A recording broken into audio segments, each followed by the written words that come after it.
with the U.S. The proposal, the 18-point proposal that we know wants to gut any GMO protection. So basically we'll have plastic chickens in the grocery store, so hurting the public health. They want to privatize the NHS, which has been spoken about quite a bit. And they have made threats to deprive of the British intelligence of any intelligence sharing if they sign this deal, 5G deal with Huawei, which is basically imposing their own will on the sovereignty and the sovereign decisions of the country. So it's kind of weird that Britain continues to say about the special relationship. Your other guests might live in the U.S. I was born and raised in the U.S. and I live in Britain now. And I can tell you that 54% of the public here opposed the visit by Trump. Only 24% supported it. And it's kind of like when two people break up and one of them keeps going around telling everyone that they're still in a relationship. That's where Britain finds themselves right now. They're in a really weak position. And Trump and his aides have come out swinging and said, we want a trade deal. Britain gets nothing out of the trade deal. I'd love to know anything that they would get that they're not already getting. What they get is weaker. Make no mistake about it. This will hurt agricultural producers in the UK. This will hurt the public health of the UK, and this will hurt consumers in the UK. Niall, I'm sure you've got a response to that.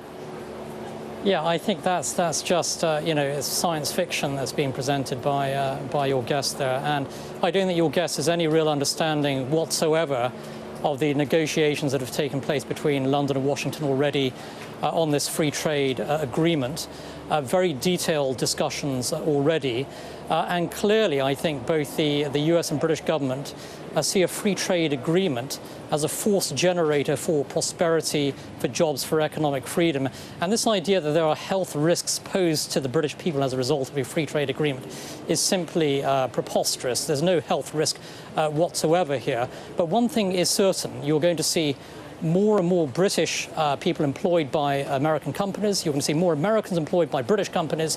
You are going to see greater prosperity for both Britain and for America. After all, we're talking about the world's largest and fifth largest economies, two great free market economies, really, working together.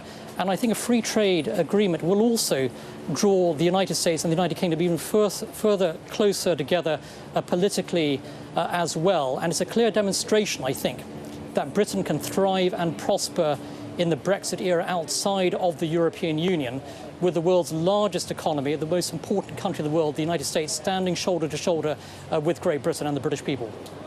We'll leave it there. Thank you very much, gentlemen. Niall Gardner and Ashok Kumar. Thank you. Well, a bit of breaking news hitting us here at the Sky News Centre. Let's bring you it as soon as we can. We're hearing that the political party Change UK has split after 6 of its MPs have quit. So that has coming in just the last few minutes or so. Change UK, they're saying we remain as determined as ever to fix Britain's broken politics. This is certainly a big blow to them today. Let's get some analysis for you. Kate McCann is standing by for us in our Westminster studios. What do you make of this, Kate?